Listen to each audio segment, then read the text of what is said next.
ثانيا يكثر من ذكر الله في كل مجلس ومن الاستغفار، تعطروا بالاستغفار فإن رائحة الذنوب قد فضحتكم.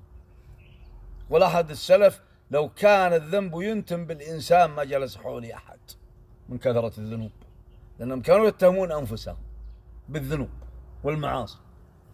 يقول الآخر: أنتم تعملون أعمالا هي في أعينكم أدق من الشعر ونحن نراها كأمثال الجبال.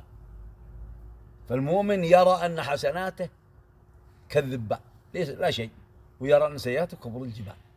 لكن المنافق والمرائي واللي يدور السمعة يرى أن حسناته كبر الجبال، إنه ما خلى ولا بقى، وسيئاته يتناسى. هذه مصيبة. وبفضل الله علينا أن الحسنة ب10 أمثالها والسيئة ب1. نسأل الله عز وجل أن يغفر لنا ولكم ولجميع المسلمين ويتوب علينا. سبحانك اللهم وبحمدك، أشهد أن لا إله إلا أنت.